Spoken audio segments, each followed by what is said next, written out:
Andrew, you're here at the original garage, here in my garage. It's actually the 10-year anniversary of 67 Steps. So welcome to the show. We're talking about how can you get $100,000 to $300,000 business funding, even if you have a new business? What do you do if your credit score is not good? What are travel hacks, points, zero interest rate stuff? We're going to talk about your journey. You're only 26 and you built yourself a business and you're moving into, hopefully soon, 25,000 square foot office in Miami.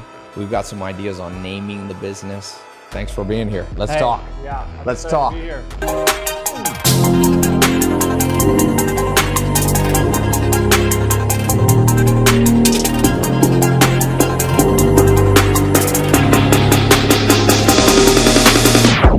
Here in my garage. Welcome to the show, Andrew. Thank you, Ty. Good to be here. Good to be in the garage. You're in the OG garage, and we're talking about how to get business credit. Can you get it if you don't have a company? What's the most you've ever gotten somebody? Why do so many people struggle with credit? Is it even worth it? Should you listen to, there's some gurus that say you should never have credit. Let's start with that question, because there's a lot of online gurus like Dave Ramsey's like, never have debt. Yeah. What's your take on debt? Should people actively be trying to increase their debt load by getting business credit lines? Yeah. I think debt, that concept is just backed by someone's competence. Because I think Dave Ramsey's argument makes sense that like people shouldn't open up debt. So basically, his argument is if you're an idiot and you're not competent, don't have debt. Yeah, that's so it's a minor, it's basically a slur on people. Okay. Yeah, you know, he's afraid to, tell, like most middle-class Americans to go open up debt. Yeah. Because, he's just like, look, it's a scary thing. I've had my bad experiences with debt and I don't want other people to have those bad experiences. And I think most people run into those bad experiences with debt because they just don't have the competence to make things go right, whether it be with real estate or any other kind of business. Right. If you had the competence to make it go right, then debt shouldn't be a problem. Right. I always said debt's like a pit bull. So if the pit bull's working on your side and it's well trained, it can save your life. Mm-hmm. But if you ever mismanage the pit bull and it turns around and bites you, it's ultimate destruction very quick. So yeah, you got to control the pit bull of debt. When you go into a person, let's say somebody had a business. It's been open for 1 hour. They had an idea. Sure. We're going to make garage enterprises. Yeah. What's the most you can get somebody credit? Let's say they don't even have good personal credit. Yeah. What's the most you've gotten somebody? Yeah. The common misconception is that you need a business to get business credit. And sure, while that may be true, the thing that matters the most is having a good personal credit score. Because the banks are going to make decisions whether or not to give you money based on how good of a borrower you've demonstrated to be throughout your history of just living on this earth. So someone who has a higher credit score and a higher personal income is more likely to get numbers like $150,000, $200,000, $250,000 in the next 30 days, only if they, know the right strategies, know where to go, know how to apply for these cards. How much credit? What's the credit score need to be? 600, 700? If someone wants to get like the minimum credit score to even just start getting these business credit cards is going to be 700. Yeah. But if someone wants to get like 200 grand of 0% credit in like a few weeks, ideally they're going to have high 700s, low 800s to even be considered for, extremely high limits. I have a friend once, I looked at his credit. What's the lowest? I think the lowest is like 450. Yeah, it's like 350 or something like that. I had a friend at the time. Let's ask ChatGPT. I like to. We're doing a break. We're not sponsored by ChatGPT, but we should be. All right. What is the lowest possible credit score an American can have if they are the worst human to ever have walked the planet on managing their credit? Because I had a friend like this in North Carolina. You almost have to like try to get a credit score. He was like that. Sacrificing himself. Let's see what the algorithm says. Oh, 300. I think maybe he was either 485 or 385. Now I think he was 385. Yeah. A score of 300 reflects severe credit issues, multiple defaults, bankruptcies. What's the worst you've ever seen? What's the worst you've ever worked with? Because people come to you and you help them get business credit, but like if they come and they got a 350, are you like, bro, you're cooked? Yeah, exactly. What's the Oscar thing where Jonah Hill was like, you ever seen that GIF that goes where he's like, yeah. What gives you that? Yeah, Nah, if someone comes in with like a 350, we're just like, dude, what about 650? 650, we'll maybe do a couple of small things to help them improve their score, like pay down their credit cards. Yeah. If like really what matters is that their max potential score is going to be at least 700. Yeah. But I've seen 411s. I've seen like scores in the 300s. We'll get those people text us back when we're, texting them. We'll be like, what's your credit score? And they'll say like so you got 426. Yeah. Sales team. That's easy to qualify. Yeah. Most sales floors are like qualifying the quality of leads. It's like, what do you call a 311? No. No. It's just like, you need no. a more just like next. Word. Just like next. Death by credit suicide. Yeah. So let's say somebody has whatever in the 700s. Forget that for a second. Are there any credit lines you work with that don't look at your personal and just look at business? And in that case, do you need like a 10-year corporate record on a C Corp and you can open up lines there? Yeah, you nailed it. Like a lot of these people who want credit cards that only, go based off their business are so hard to get because you need to have like all this business history. Basically, for you to get business credit that doesn't check your personal credit, your business needs to survive if you died. Yeah. They make it that hard because the bank cares about who's going to pay them back. And that business has to be strong enough to survive even if you died. So that's typically how they would even give business credit without having any personal credit. It seems to me it's gotta be strong. Now, do you see right now, I was talking to one of my business partners was here. We walked down the Hollywood Hills, went to the gym, walked back up. I'm the only dude, Adrian, walking in Hollywood. I'm pretty sure in Hollywood Hills, I walk down there and never see another human. But wow, getting my 15,000 steps in for my 150 body program. But when we were walking, he has a lot of consumer data. I do too. Do you see the economy tightening up and it affecting the ability to get business credit or nothing yet? I think a lot of people out there think that it's harder to get business credit, but if you meet the minimum requirements, these banks will still lend the money because they understand that someone out there has to continue stimulating the economy. Yeah. They can't just stop lending business credit because someone's going to have to go out there and just keep the economy rolling. I've seen the coaching industry tighten up a little bit, but I personally haven't really seen myself get affected by it. So if somebody comes to you, let's say they have a 700 minimum, the lower end of what you want. Does the bank look at how much debt they have now? So let's say the actor Nicolas Cage comes to you. We were just talking about his new horror movie. He comes to you. He's had an interesting financial life, by the way. If you read Nick Cage stuff's always in the news. Let's say he has a 701 personal credit score. Yeah. But he's got $1 million of debt load. They factor that in too, right? Sure. Yeah, they're going to look at whatever's on the personal credit report. Yeah. Because you could have a good credit score and still have it depends how much available credit line you have.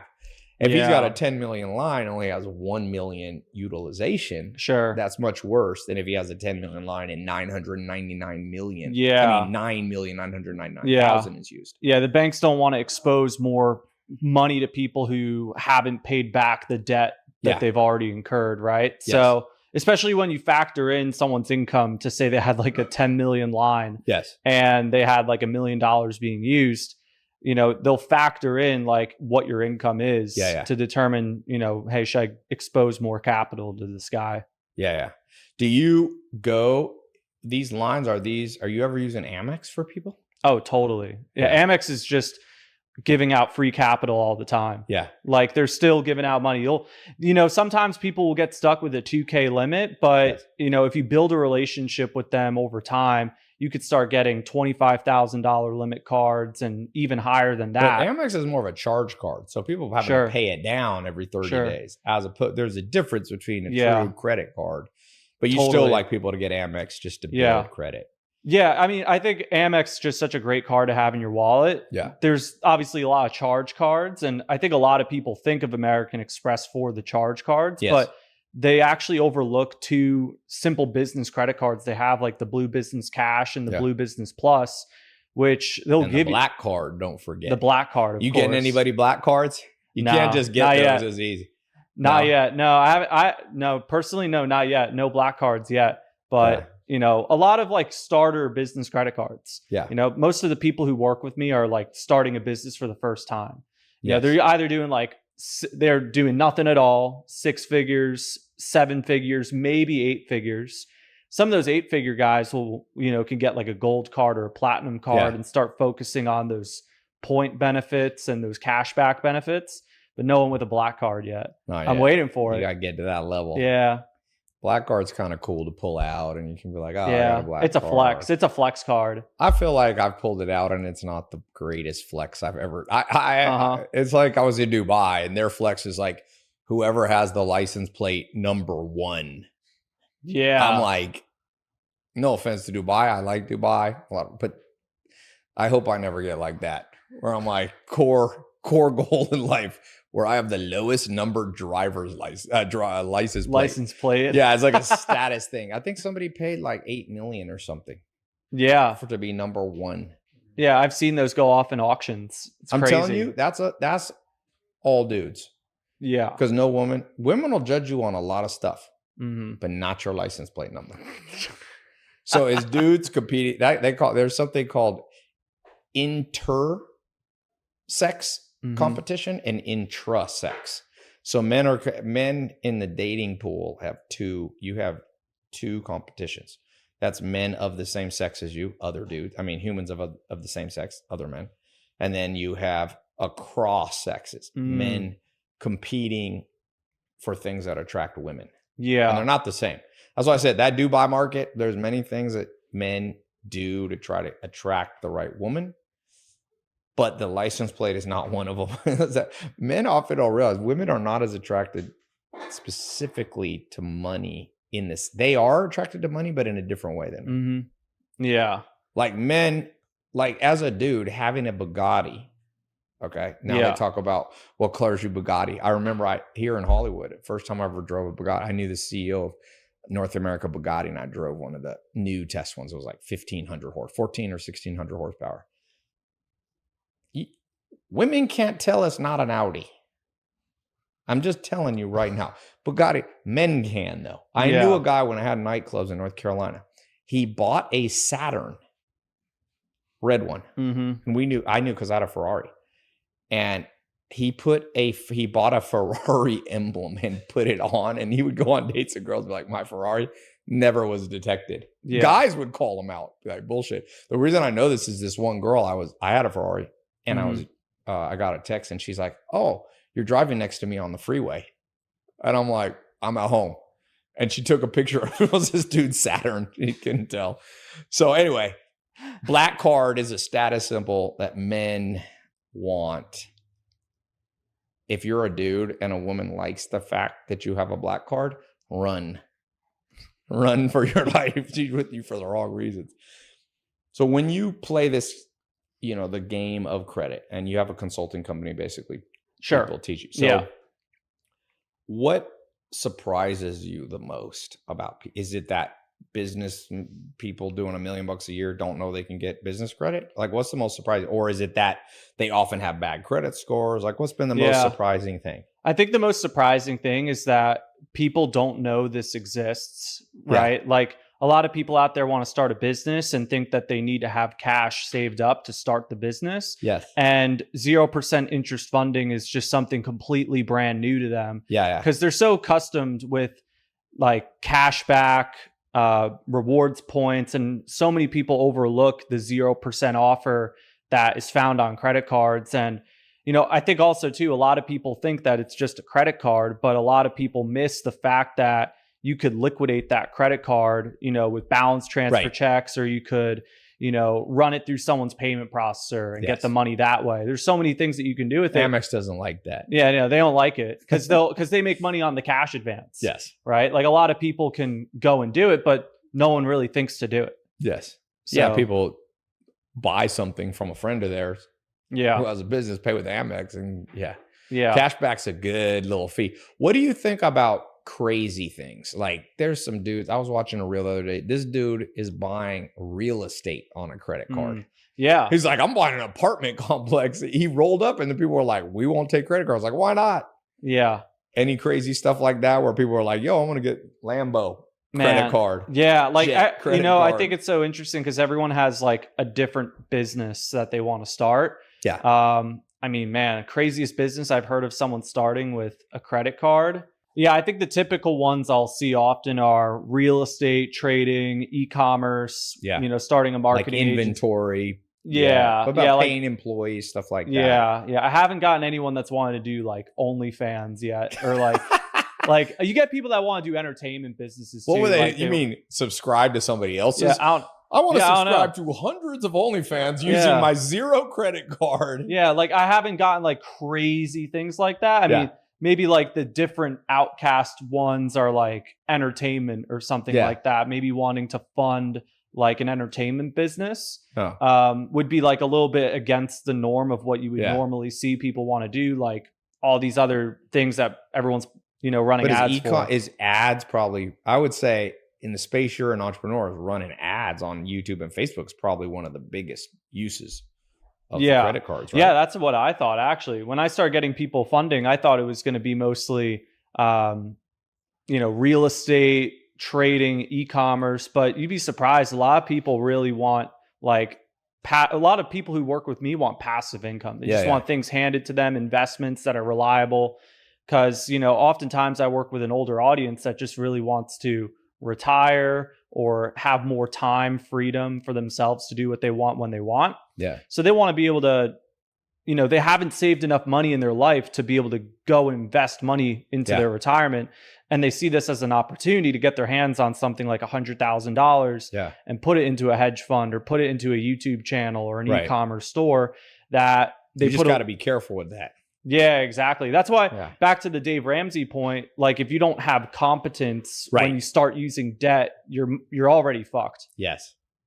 Yeah. Yeah. You got to be careful. One, I think the simplest rule of thumb for somebody open credit line is, does this have a high probability of working? So if you have like no skill in anything, you've been like, you've made coffee for 20 years. So your one skill is making coffee. Yeah. And you're like, now, Ty, I'm going to open a hotel. Yeah. Don't use credit card for that. Yeah. Because you have a pretty high probability of a tough learning curve. But if you wanted to open a coffee shop and you spent 20 years working in a coffee shop, makes more sense to consider debt as part of the portfolio. People really, debt to me is like part of the strategy. You got to be careful, putting any one way of getting capital as your entire strategy. There's three, people don't realize because the school system doesn't teach anything important really. The three ways you have cash flow on earth, there's only three. Number one is cash flow from revenue. Number two is cash flow from debt. Number three is cash flow from equity. So you can raise equity, means sell shares in your company. You'll get cash in. It's not revenue. It's not income, but it's cash. You can raise debt, open the credit lines. Cash comes to you. It's not revenue. It's not profit. It's actually on your balance sheet, not your P&L. But that's cash flow that you can use. And then first is revenue. So you always, if you could, you would always build only off revenue if you care about safety. So you would pre-sell, let's say you're opening a coffee shop in that analogy, you would make it a members only coffee shop. It's exclusive like Soho House. It's $500 a year. 100 people sign up on day one and you have cash flow, $50,000 injected into your business before you even built the thing. Yeah. That's like Kickstarter, but not all businesses work that way. So that's where other alternatives to cash flow, like debt, credit cards, come in. Yeah. It's a great injection. I think the number, back to what you were even saying before about just the biggest fear I see for people who are investing is the fear of it not working out. Yes. And I think behind that, they understand that they want to get into a different industry. They want to get into a business or investment, whether it be like real estate or e-commerce or whatever kind of business it may be. and they just don't have the competence or the knowledge of how that business works. Yes. So they're afraid to go open debt because they don't have the knowledge of Yeah. how that business works. But you can use some of the money from an open credit line to go get training. Exactly. Go learn. Yeah. And one thing people don't realize is if you get a $100,000 business credit line, use 10% of it. That's much safer to use $10,000 and hold $90,000 in reserve. That just takes discipline. Yeah. And discipline is slowly leaving planet Earth because people don't have to be disciplined for anything anymore. The only thing really in the modern world you have to be disciplined for is to live heaven on earth. And most people don't live heaven on earth. They don't have good health, wealth, love, happiness. Health, wealth, love, happiness in terms of at a high level of happiness and winning takes discipline. But to survive on earth takes now no discipline. You used to die if you didn't have discipline. Yeah. I was just reading about this battle. I was in Finland a couple of weeks ago, and there was a battle. I was looking at the Danish flag and the Finnish flag. It all comes from this one battle in modern day Estonia in the 1200s. And back then, it was like the Danish Vikings versus the Estonian. They called them the savages. But back then, if you didn't have discipline, it's cold up there. So when it was summer, if you didn't store food for the winter, you're dead in October. Now there's 7-Eleven, there's McDonald's, there's safety nets for there's welfare, there's this. So the real problem, which relates to credit or anything in life, is we're no longer living in a world that increases day by day your ability to be disciplined. And so if you're not disciplined and you get a credit card, we all know what's going to happen. Sure. Yeah, it's true. But for those of you who have discipline, that can be a very powerful tool for the rest of your life. You know? Yeah, totally true. I find the number one thing that I work on besides funding is teaching people discipline. You need to have a discipline course. Yeah, exactly. Like we have office hours, masterminds, where we strictly talk about not just funding, but also mindset, business, and investing, and demonstrating the rules of the game so that people aren't jumping into this stuff with credit cards completely blind, not knowing how to do it. So like, you know, if someone's not going to know how something works getting into it, they're already going to be in trouble because they aren't going to have control without knowledge.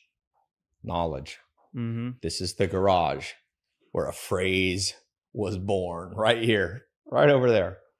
I think, I mean, look, money is created in the mind now. You know, 200 years ago, a lot of countries were on a gold reserve. There was an actual thing that represented money. That's gone, long since gone for a long time, 50 years, let's say 40, 50 years. And even before that, you had the fractional concept of fiat money. But Bitcoin, which is an alternative currency, was created in the mind. Yeah. It was created. Nobody knows who Satoshi is. Mansa Musa, African guy. There's many people we don't know. In the 1700s, there was a guy in kind of modern day Germany considered, I would say, the richest. I like what Napoleon said. You're not wealthy if you don't control legions. So anybody without an army is automatically not. They needed 2 Forbes lists. Yeah. Civilian Forbes list and legion control. So you got Putin on there. But you also have Kim Jong-un. Yeah. And you also have the president of the United States. Did you ever notice everybody who became president, like Obama, comes in with $1 million net worth, comes out with $100 million plus? Yeah. Because when you control an army, and America's the 5 largest air forces in the world. Number 1's, I think, the U.S. Army. Number 5 is U.S. Army. Number 4 is like, maybe this is the top 6. 3 of them are America. It's like American Army, India, American Navy, China, American Air Force. So going back in our lifetime, the biggest conqueror, Genghis Khan was a conqueror in a time where there was no money. He was definitely the wealthiest in the sense of controlling Asia, North, Middle East, and also basically he would have controlled Europe, but he got a cold. Should he have masked up, Adrian? No. Adrian's like, no. Yeah, he got a cold and had to go back. But you know, wealth in today's time, back then you needed soldiers, you needed hard work, Now it's all coming out of the mind. So the disciplined mind, whether it's getting a credit line that you don't let make you a slave, or coming up with the next $1 million idea, is all here. Yeah. What do you do in your mindset courses? Because you're how old are you? 26? Yeah, 26. So you're in different masterminds. You were telling me you're in Grant Cardone's and things like, and you're usually one of the younger guys in there. You wouldn't be the youngest in mine, because I got all the people under 25 that are the richest in the world. A lot of them are my students. But you're still young, 26. What do you think was your biggest self-induced brainwashing? You had to remove, I call it the tyranny of your genes. You learned this growing up, and you had to completely, like Jesus Christ said, be born again into a new mind. What was that? Yeah. I think first and foremost, right, and this is going to be a Here in My Garage reference, is to find a mentor. Okay. Right. You find a mentor. And I think what really just had me click from doing all the bad stuff that I was doing, like I was like smoking a lot of weed, just like not focused on my future, like all this stuff. Yeah. I think the biggest thing for me was like actually developing goals. The biggest thing for me was developing a goal that I could focus on and feel proud when I hit that goal. And it allowed me to... Did you write it? Yeah. Just like write what my goal is. Just figure out, hey, this is what I want to achieve in this time frame. Yes. And it was a great enough goal with a great enough benefit, great enough purpose that had me stop focusing on just all the bad stuff that I was doing. Yeah. Right. Whether it be smoking weed, doing drugs, or going out super frequently that had no benefit. Yeah. Right. Like coming up with a goal that had a purpose. Was it a 1 month goal, 12-month goal, 2-year goal, lifetime vision? I think it was really just like a year goal. Okay. I mean, my first goal was just to create an opportunity for myself that I can make $10,000 to $20,000 a month. And how long did that take you to hit? Less than a year. Really? Yeah. I think really what happened was like I burned myself pretty bad with a lot of courses. Yeah. And then it took maybe $10,000 of buying courses to then realize that I need a mentor. I need someone who's going to work with me and actually demonstrate the skills that they've learned to me and instill those good habits. Courses are like the gateway. Yeah. Courses are the gateway drug. Yeah. You start with a course, because course changed my life. I bought Corey Rudo's course in 2001. It was like, there's a new thing called Google Ads.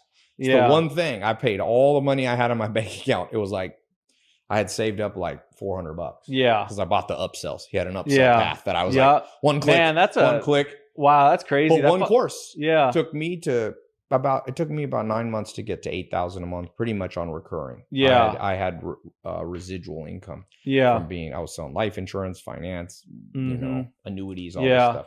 So for you, it took a little under a year. Now, probably took me like 7 or 8 months to like make like my in-person mentor at one point. Yeah, I did. Yeah, it was through the internet to meet someone in person. Yeah. I started around like August 2020. Yes. Was when I got serious about it. I got serious about it. What year was this? 2020. Okay. During COVID. Yeah. Yeah. Like right after COVID. A lot of people got their shit together when they were locked in a room. Yeah. It's like Pascal said, the famous mathematician. He said, all of mankind's problems could be solved. Yeah. If they could just sit alone in a room quietly for 10 minutes. Yeah. Think of how pertinent that is today. He said that in the 1800s. Yeah. If he knew now, people can't sit alone for 10 seconds.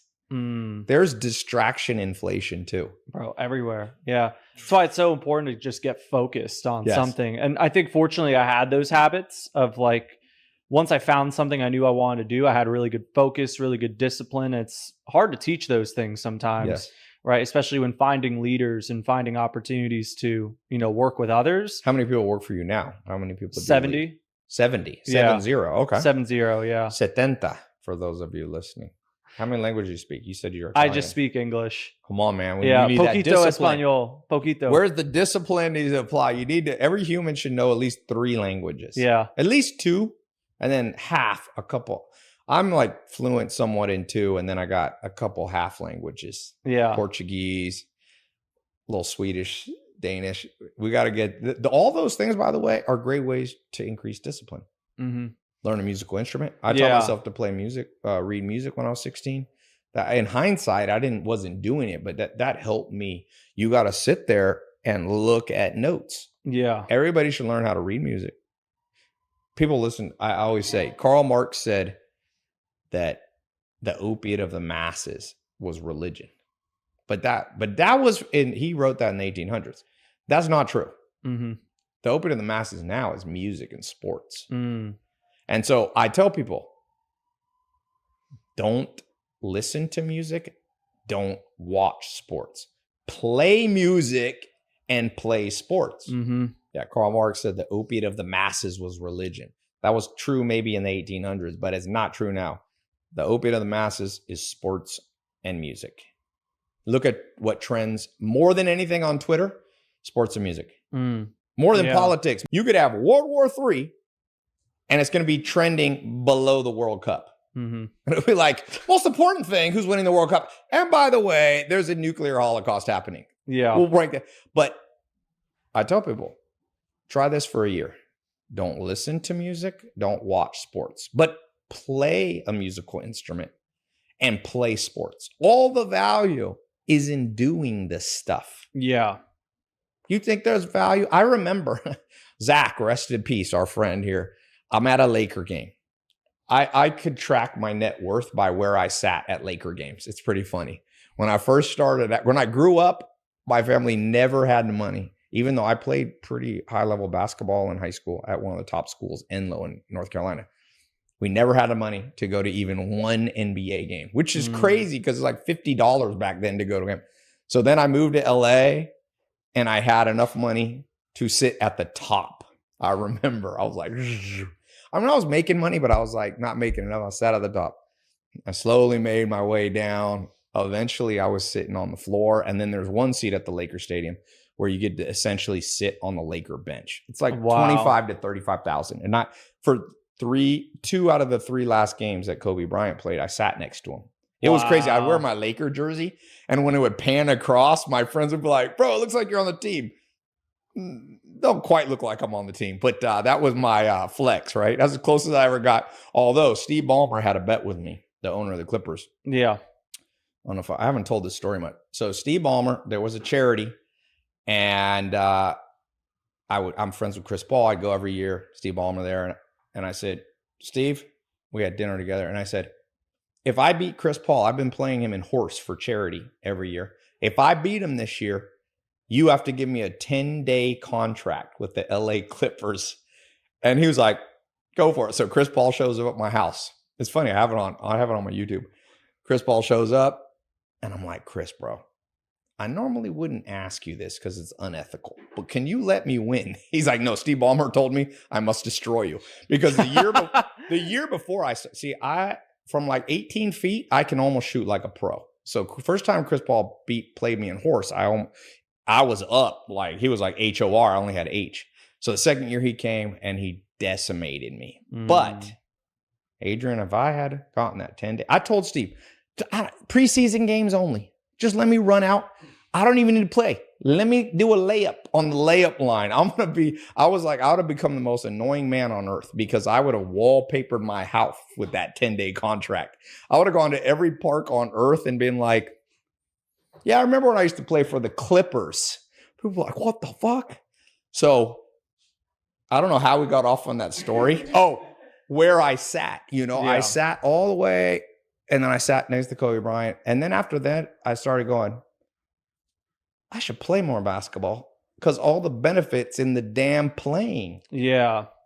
So if you listen to less music and you watch less sports, but you still enjoy music and sports by playing them, then take all that focus on getting your career right, making money. What did DJ Khaled always say? Secure the bag. Secure the bag. Like, what does they say? There's always an evolution of the money saying. What's the newest one? Secure the bag. Josh, I'm relying on you for the most update slang or money slang. What would you say? What do you tell people? Not secure the bag. That's like 3-year-old. I think just DJ do it, honestly. Just do it. Yeah, just do it. Nike Yeah, has that. It's like Nike. We need your own saying. I want you to come up. You know how to go viral? Come up with your own damn saying. Like Andrew Tate came up with Top G. Trump came up with MAGA. Make America great again. Yeah. Joe Biden, see, whoever doesn't do as well politically, they have not good. What was his? Build Back Better? Yes. It's great. BBB. It sounds like a BBL. You could have so let's come up with your money saying, which is your accumulated life You know what I wisdom. would say in the past? I would Your business partner's telling you. Yeah, he's got to. What is it?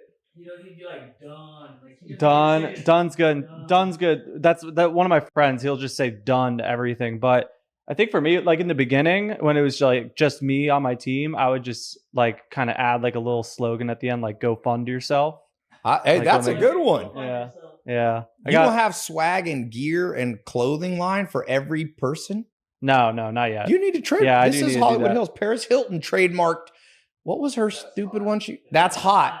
Yeah. You're fired. I think Trump did. Yeah, he was doing "You're fired." Go fund yourself. Dude, I would change what's your domain name? Oh, it's just bowgroup.com. Can you change it Go fund immediately? yourself. I won't even. Come on, bro. That's a good one. Those aren't in the same. Yeah. Bow Group is not good. Let me look at. I'm not going to take it, but I'll tell you. Like, come on. Go fund immediately. Thank me later. You know how many ideas I've given people that turns into $10 million? That's a good idea. No, .com.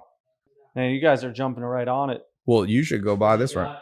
There's a No, there's a find a fund. Just any look. A TLD, the best TLD is .com. But yeah. watch. Let me show you a trick that people don't know. I don't like to.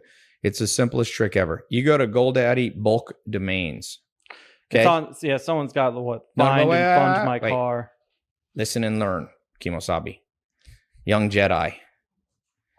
You go to bulk domain registration. Now, there's many ways to do this, but I'm gonna do the simplest. Just watch me, and then I'll put go fund yourself. There's a simple button here. You have to click select extensions right there. You do select all common extensions. And through the magic, I'm not even going to charge you for this. Let's see. Go fund yourself. Okay. Oops. It didn't hold. Give me 1 millisecond. Go fund yourself. Select extensions. Select all. Save. Search. Because it is best to have the .com. There you go. GoFundYourself.ai. The best AI is good for $129. Go buy it. Sure. Yeah, that's not bad. Not bad. It's good. I'm out here giving people $1 million ideas. And they're like, that's not bad.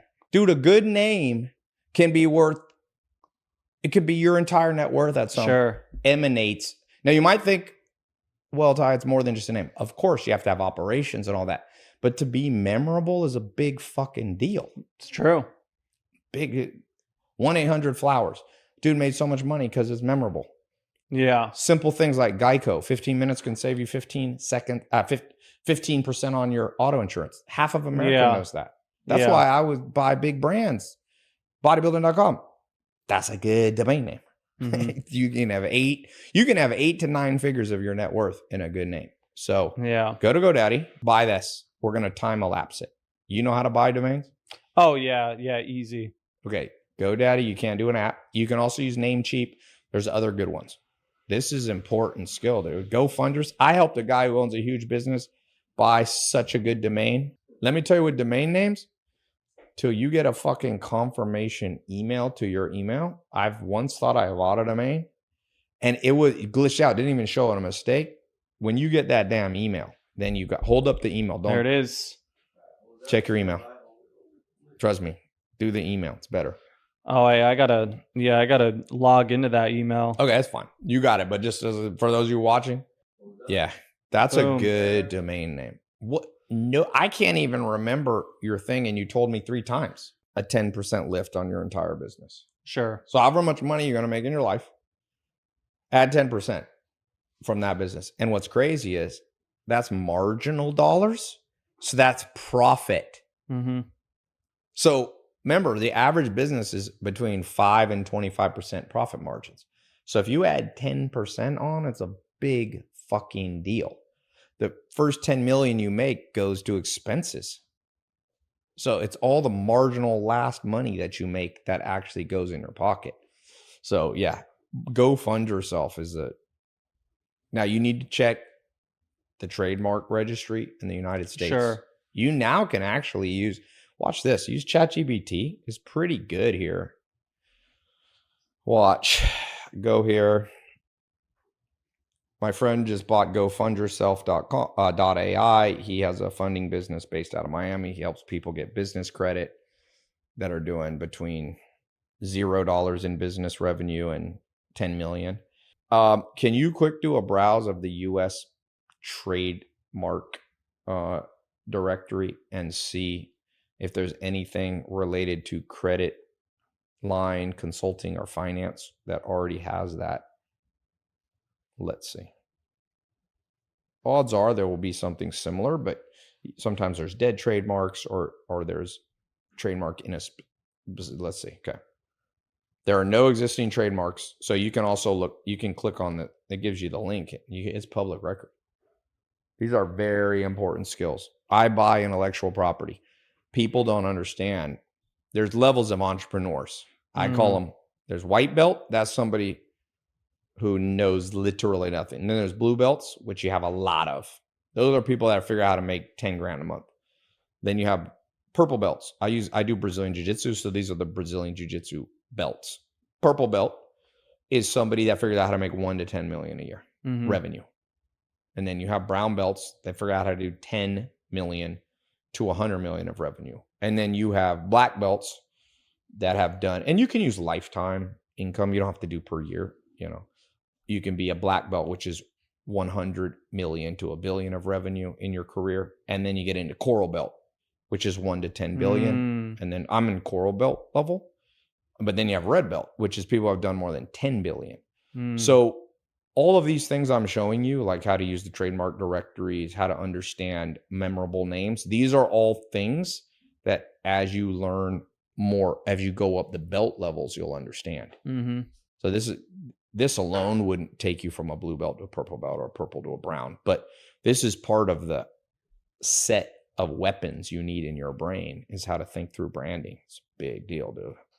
Louis Vuitton is the highest profit margin at scale corporation in the world, almost 30%. Louis Vuitton is a horrible name in almost any industry because to Americans, it looks like Louis Vuitton. But in the one industry he's in, which is luxury goods, you don't want an easy to pronounce name because it seems lowbrow. So you don't want to be like Target, Sears, Walmart. Look at the brands that command a huge premium. Bugatti. You want to basically use Italian names or French names. Bugatti, you're talking about Latin. Bugatti. You want to use Gucci, Fendi, like they've used, a newer brand. So for you, Go Fund Yourself is like this famous business class case study.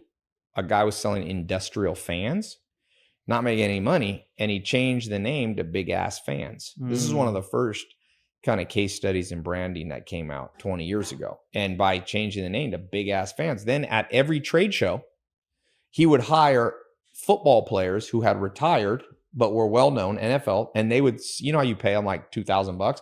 They'd sit at his booth. This dude grew his net worth by like 50 million. Big Ass Fans.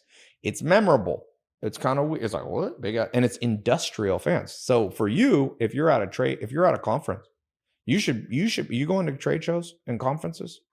Not you should maybe not trade shows, but like live conferences. Yeah, conferences. Yeah. You have a booth though. Yeah, you need a booth with a hot girls with Hooter kind of shirts on. Says "Go Fund Yourself." People, the hardest thing in the modern world is not a good idea. It's an idea that doesn't get drowned out by 40 trillion other ideas. What's the best Instagram post? One that stands out because there's 1 million uploads an hour. Yeah. It's switched. People think, what's the precise formula for virality? Don't blend in.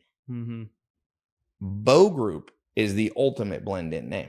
You need to have a name. Like, think of who was the stars back then. Clark Gable's, like very like simple 1 or 2 syllable words. Yeah, Al Pacino, Marlon Brando, Italian names again. They work. You got this dude, Arnold. And remember, people don't understand, in the 70s, it was only 30 years from the end of World War II and the Nazis. And his name was Arnold Schwarzenegger.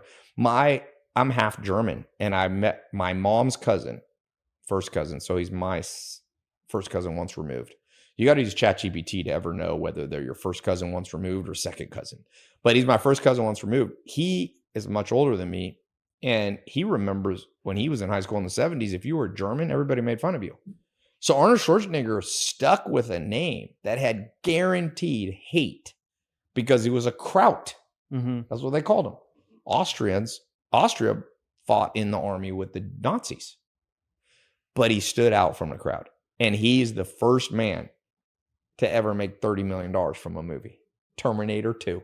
$28 million. He put in the book, he has his contract. It's a great contract. And then people don't realize he made the most money was, you know what movie he made the most money? Twins, because he got back. He finally realized you have to have equity. He had back end equity. So I want you to know, I'm glad you came on the podcast. You got a lot to teach people, but get memorable. Get impossible. That's why I started my brand with millionairelifecoach.com. I was in this house. I remember, I got a good domain name. It was $3,000, which back then I wasn't really used to buying. I was like, this is a lot of money. I launched Millionaire Life Coach. Average results. I was making like 10 or 20 grand a month. I switched to Tailopez.com. There's only one Ty Lopez in the world. Way more memorable. Anybody can be Millionaire Life Coach. Yeah. Go fund yourself. You defend that with a trademark. I own SMMA in America. Anybody using SMMA in all of America, I would say theoretically I can come and take all their profit. But SMMA is a defensible thing. I own 67 steps. That's defensible intellectual property that can be sold. I bought a domain name. I made 700% return on investment in a year, under a year from owning that. So go fund yourself. I would go deep on that, dude. Yeah. You might double your income. You know what I think I do own? I think I own 0%interestfunding.com too. Yeah. If it ain't a little controversial, 0% financing won't. I can't even remember can anybody remember? That's a little bit too long. What's the full domain he said, Rick? 0%financing.com. Is that what it was? 0%interestfunding.com. Say you didn't get it. Or zero. Okay, he just said it. What is it? Adrian can't remember it. What? Here's the rule. If within 1 millisecond of you saying it, people can't remember it, it's a bad name. If 1 millisecond, Adrian's like, I still can't remember. You're going to have a sign and walk people through your domain name. No, I don't like long. I like multiple 3-word LLCs because then you're sure nobody else has it. Yeah. But yeah. Go fund yourself. It sounds like go fuck yourself. It's a guy once told me to go viral, tread on mental real estate that already exists. Yeah.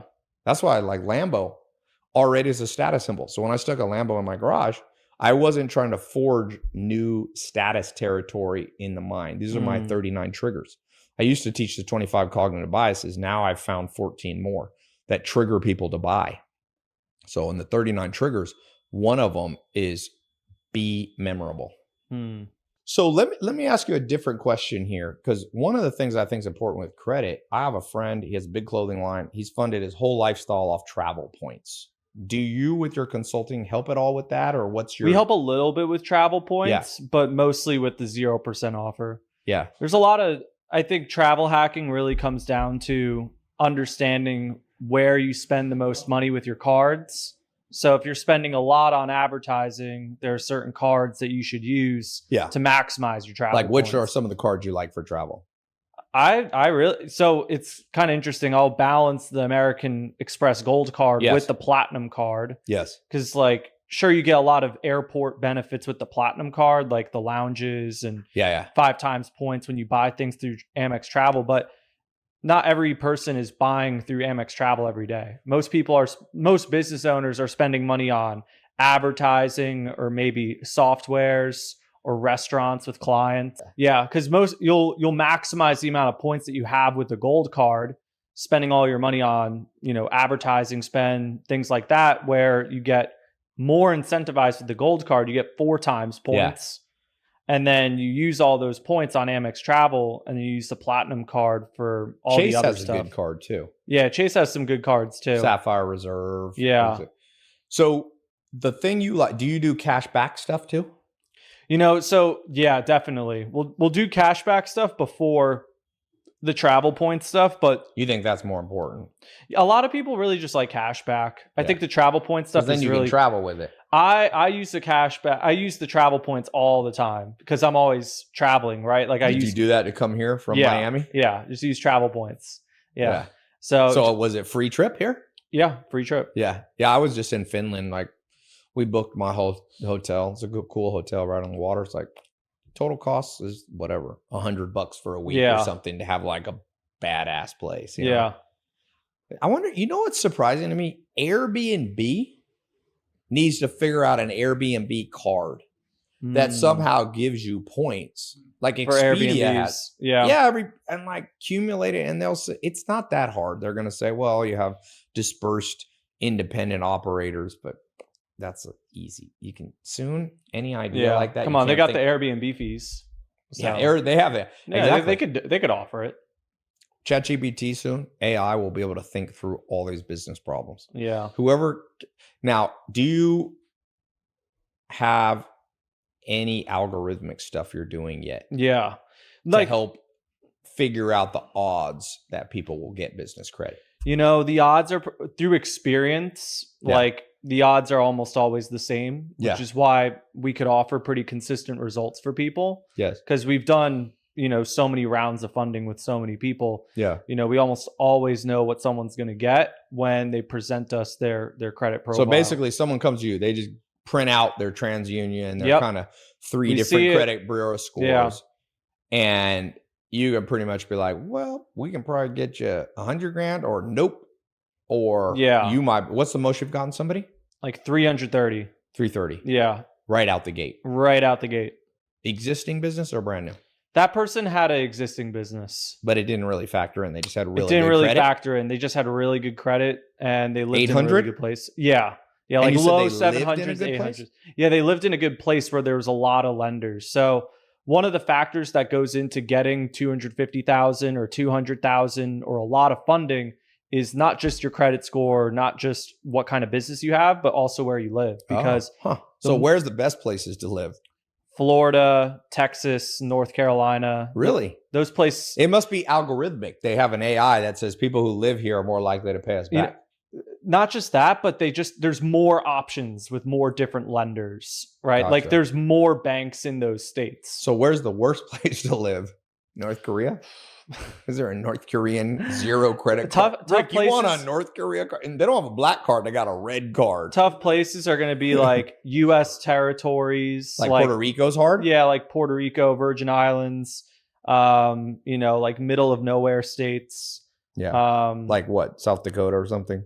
Yeah, like South Dakota. Midwest can be a little tough.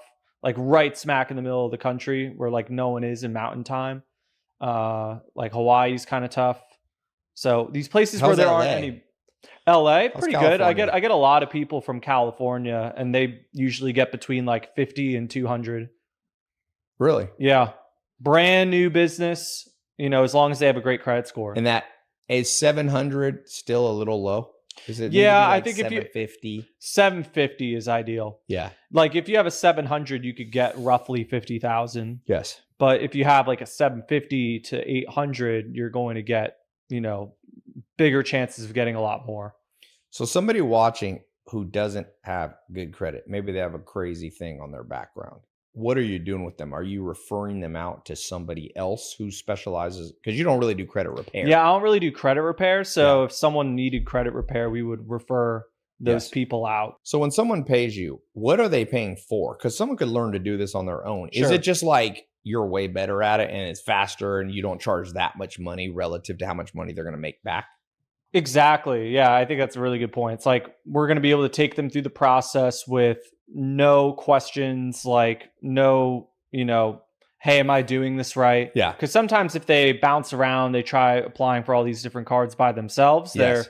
they're going to run the risk of not getting the credit limits that they want. Yeah, because they see if you're pinging 5 or 6 different cards. Do you try to ping them all at once so they don't see each other versus do one a week where they start to see? Yeah, that's a good question.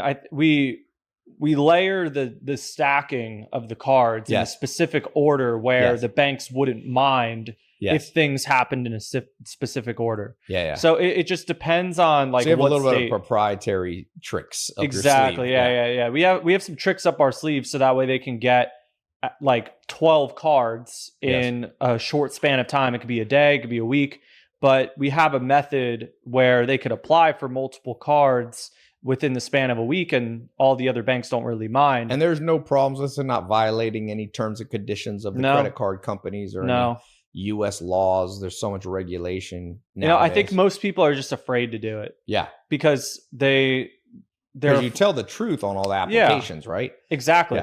Yeah. Are people getting a call from the credit card companies? Yeah, totally. So we don't do it entirely for them, like where we're applying for, like they're part of the process with us. So it's done with you. It's done with you because it gets them the best results. Yeah. Like there's some banks where they have to actually communicate with someone at the bank. Some banks will call you and be like, yo, exactly. Are you real? Yeah. Soon there's going to be AI bots with good credit scores. Really? Yeah. And the AI is going to be so good. When the banks call them, they're going to have no idea they ain't talking to a Homo sapien. Yeah. They're talking to a Homo AI. New species coming. Yeah. But that's a few years away. Mm-hmm. So people get a call. Do you help them get through that? Yeah, we'll coach them through it. What am I going to say? Exactly. Yeah. What are they usually asking the people? Like, what's the bank call? They're just trying to verify that it's them applying for the card because the bank. The thing about why people need to be part of this business credit stacking strategy, like people need to be part of the funding process because banks are so afraid of fraud nowadays. Yeah. That the problem with business credit cards is that it does not report to your personal credit report. Correct. So you could open up $100,000-$200,000 of credit, and someone who's had their social security number stolen could never know that someone went out and opened all this credit. Exactly. So that's why you should be part of those credit monitoring. Yeah. I get people trying to, that's why you were asking me, like, I don't ever say what my exact birthday age is. I had somebody tried to take out more than once, buy a house under my name. That's crazy. But that's why you should pay those little $20, $30 credit monitoring things. Yeah. If you get like a little lock bit well and freeze your known, credit. they call you. They're like, are you trying to buy a house in, Michigan? I'm like, no. Yeah. Or you'll get an email alert. New house loan taken out, applied. That's why it's important. If someone's not using their personal credit, then they have the option to lock or freeze it. Yes. Yeah. Because at that point, no one can actually go and apply for debt in your name and steal your identity and bankrupt That's you. what I said with the credit alerts. It just check your email every day. Mm-hmm. Yeah. I Simple as that. Yeah. They'll tell you. And you're saving yourself tons of headaches. Oh, yeah. I had one time, I never got the money back. HSBC took like $100,000 from me. I was living in England. I've gone into banks. Some of these banks are so tough. When I was here in LA, I was also living in the UK. I got a credit card, a debit card. Okay. I opened a bank account. I forget what it was. Like, let's say 50,000 US. Got the card. It was mailed here. So I was not in LA. So you know how big problem is people coming through mailboxes in the Hollywood Hills and rich areas and taking your mail. So somebody took out my card. Okay. And they must have come back 2 days later. You know how they send different days your PIN? They got the PIN. Mm-hmm. Somebody spent one day after like 6 months, we were checking that account. My controller was like, did you spend $30,000 on clothes, ATMs, all around here? I was like, I haven't even been in America. Wow. So this is like, that's messed up. They have till you have like 6 months to get your money back. So it was like 5.5 months. So I'm in London going in. I'm like, it wasn't me. And they're like, well, how do we know it's not you? I said, well, number one, here's proof because I have all my Snapchats of every day where I am. I was like posting in my story every day. I'm like, here, my lawyer will vouch and send to your legal department every day me here in Europe and in the UK. Wow. Dude, they're like escalated up the thing. I never got that money back. That's crazy. Yeah. And that credit won't help you. So the moral is when you get a debit card, don't mail it to a place you ain't going to pick up the mail every day. It's true. So, yeah. Yeah. HSBC, if you're watching this, can I have my 50 grand back, please? I'll donate it even to charity. If you give me my 50 grand back, I'll give it to the HSBC charity of choice. I just hate that the damn, they're supposed to have protections on that. You know what's funny? When I travel the world, banks need AI because I was in Brazil. Every Uber trip for $2 was getting blocked. Okay.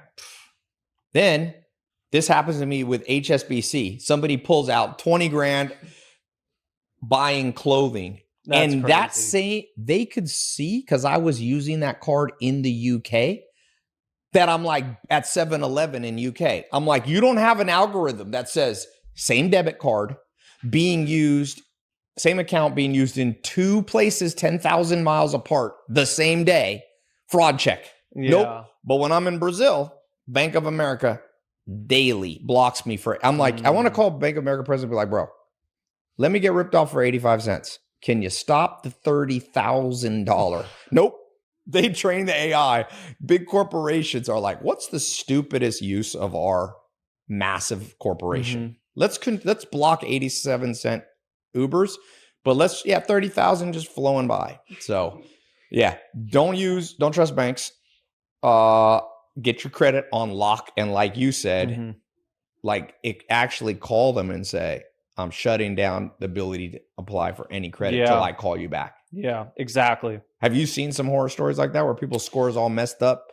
Yeah, Not people even have their own come. fault? People have come to us where that's happened before. Like we started working with them, Yeah. They would just be like, "Yeah, I want to get funding, but a while back, you should know my credit got stolen. I had ID theft, and now like they've never had a problem, but someone else with their credit score created problems. Now they can't go and get more funding from that same place. They need Dog the Bounty Hunter. Yeah, it's true. Steal my credit, I send the dog. Is he still alive? I don't think he's alive. He is? Remember one of his sons used to come to my house party. He has like 17 kids, I think. Rick, you know everything about TV. You don't know that strange statistic? No, I didn't watch his stuff. Your TV expert pass is now revoked. You don't know all Dog the Bounty Hunter's family life. Well, good, man. I'm gonna put on tailopez.com/go fund yourself. Love it. It's going to redirect to the show notes. If you want to work with Go Fund Yourself, apply for credit, business credit, tailopez.com/go fund yourself. I'll have the show notes. I'll have the links, the books I talked about. We'll have to your personal Instagram. People should be following you. You're a young entrepreneur that's actually, making waves in a big credit funding is a big space. Yeah, it is a big space. Where do you see yourself 10 years from now? What are you doing? Are you still in the funding I space? think I'll always be in the funding space as long as I can be in it. But there's levels. Are you going to be a new level? Are you going to have are you going to have a private equity fund where you fund I'm deals? actually locking in right now at 25,000 square foot office space in Miami. So, we want to grow this to hundreds of people on the team. And, dude, everybody's going to want to go work for Go Fund Yourself. Yeah, exactly. Yeah, because it's fun. You're helping people change their lives using business credit. And you're in Miami. Probably most of your audience is men, right? Yeah. So you need to push the envelope. You need some BBLs. You say we need Go Fund Yourself model. Don't look. Red Bull was built off that business model. Joe and the Juice built from Denmark. They built off having beautiful people working behind the counters. They actually had good looking men. Danish was GoDaddy had that. They had, what was her name? They had that race car driver. What was it, Rick? What was the race car driver girl for Danica Patrick? Well, Hollywood. Yeah. They put good looking people, looks and sexiness sells, You don't want to be sleazy, but sexy sells. My man, I am excited. I want to be at the Go Fund inaugural Yourself party headquarters of Go Fund Yourself headquarters. Such a good name. Yeah. I'm not always proud of myself, but at this moment in time, Rick, I feel pride.